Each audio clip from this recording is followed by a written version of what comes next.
Welcome to the Pronoun Exercises. Now that you've accepted the invitation to learn, understand, and be a stand, it's time to practice.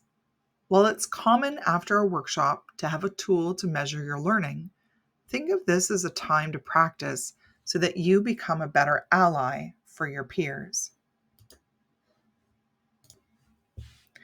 There are 4 pronoun exercises included in this workshop. The first is a matching exercise specifically for pronouns. The second is a matching exercise for gender identity, gender expression, and sexual orientation. The third is a finish the sentence exercise for pronouns. The fourth is an ordering exercise so that you're clear on what to do in the event that you misgender someone at work.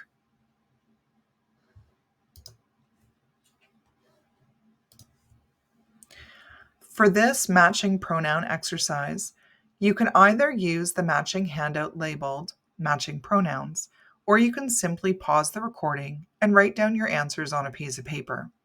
Either way, you'll want to control the exercise by using the pause button. Additionally, once you've practiced this exercise once, I encourage you to practice it a number of times and time yourself. As you learn and you begin to understand, your speed of recognizing the right answers will decrease, meaning you'll get faster. As a secondary exercise, you can also pause the recording and read the answers out loud one at a time. In most cases, the English language and the learning you have received within school will challenge your brain to use pronouns correctly simply because you're going from a plural use to a singular use.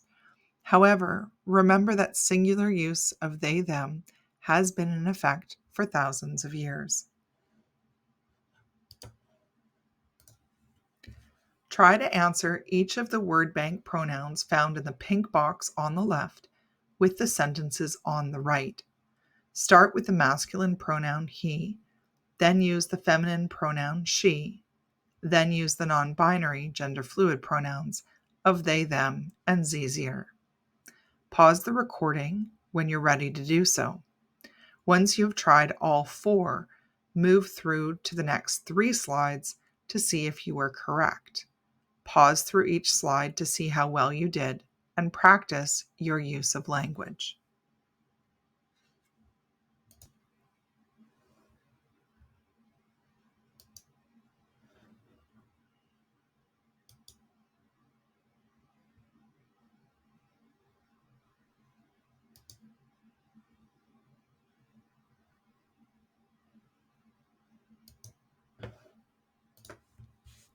Next, you'll match gender identity, gender expression, and sexual orientation words to their definition. Remember that gender identity is about your deeply internal, felt sense of your own gender and who you are. Gender expression is about how you show up and how you show who you are. Sexual orientation is about who you love. For this exercise, you can either use the handout or a piece of paper. You'll look at the terms on the left in the green and then try to match the definition sentence on the right. Again, pause the video to see if you can match the terms to the definitions.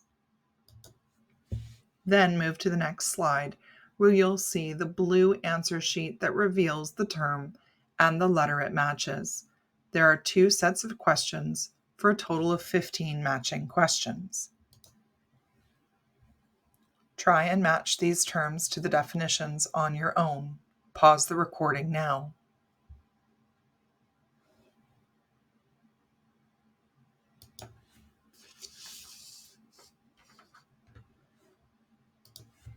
How well did you do?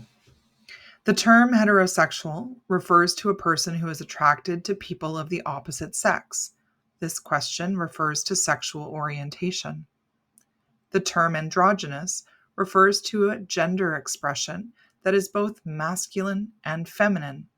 This question refers to gender expression. The term non-binary is a gender identity that is not exclusively male or female. This question refers to gender identity. Lesbian is a term that refers to a woman who is attracted to other women. This question refers to sexual orientation. Male is a term that refers to a person who identifies as a man. This question refers to gender identity. Asexual is a term that refers to a person who does not experience sexual attraction. This question refers to sexual orientation. Feminine is a term that refers to having qualities traditionally associated with women. This question refers to gender expression. Lastly, gay is a term that refers to a person who is attracted to people of the same sex. This question refers to sexual orientation. Let's move on to the next set. Again, try and match the terms to the definitions. Pause the recording now so you have time to do so.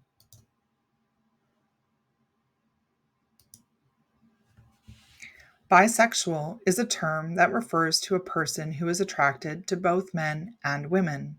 This question refers to sexual orientation. Transgender is a term that refers to a person whose gender identity differs from the sex they were assigned at birth. This question refers to gender identity. Masculine refers to having the qualities that are traditionally associated with men. This question refers to gender expression.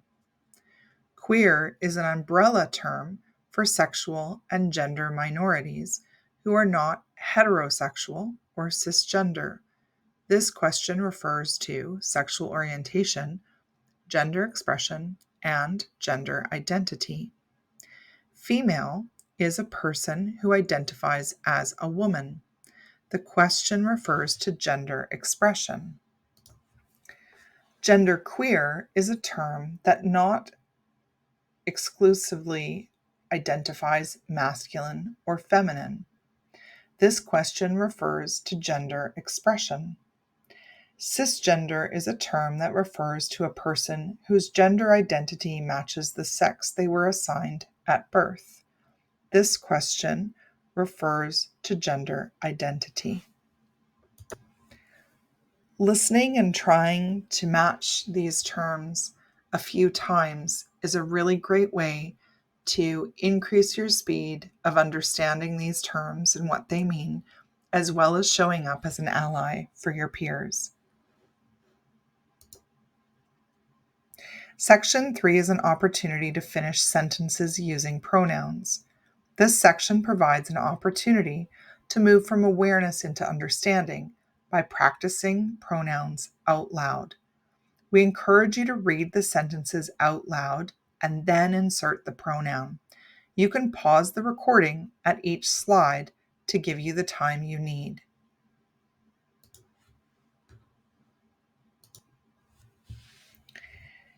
Here, finishing the following sentences. She took me to the mall today to buy herself a jacket.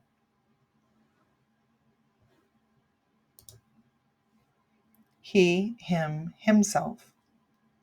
Playing basketball today is how he and I spent our time together.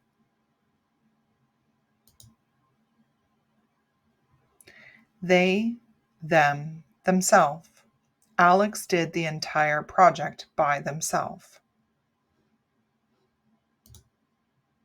Sie, zir, zirself. When I spoke to Jamie, Sie said zir work was almost finished. Ordering the steps of misgendering. You will at some point misgender someone. Knowing these steps will help you and the person you misgender move forward with a bit more grace and ease. Consider the situation that you have misgendered a colleague. The first slide you will see gives you 4 steps. Try and place them in the correct order. Then move to the next slide and see if you got the steps right. Practicing what you do and in what order will help you create a belonging environment where everyone can thrive. Read through each step, pause the recording, write down the order you think you act in, and once you have your answers, go to the next slide.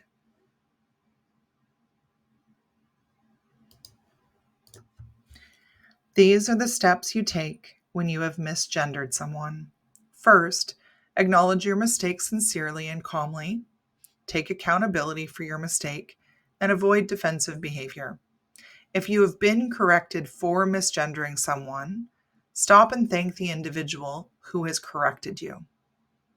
Next, apologize and correct yourself.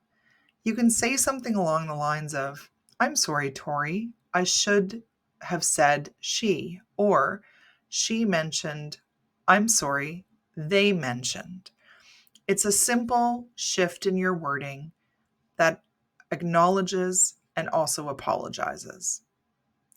Do not take additional attention to the situation by spending a lot of time on the mistake or making it a focal point of the discussion. Do not attempt to justify or defend your mistake. Acknowledge it and move forward. Then it becomes more about being an ally rather than about you.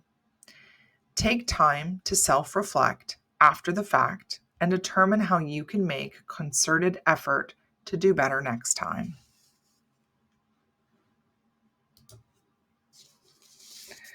Thank you for taking time to understand and to be a stand for others in your workplace. People often ask me, do I have to share my pronouns? And my response is that everyone who shares their pronouns demonstrates that they are there creating the invitation to experience a safe and belonging first culture. Sharing your pronouns signals to others that you're an ally for safe and inclusive spaces where everyone can thrive. Until next time, keep trying, keep learning, and keep thriving.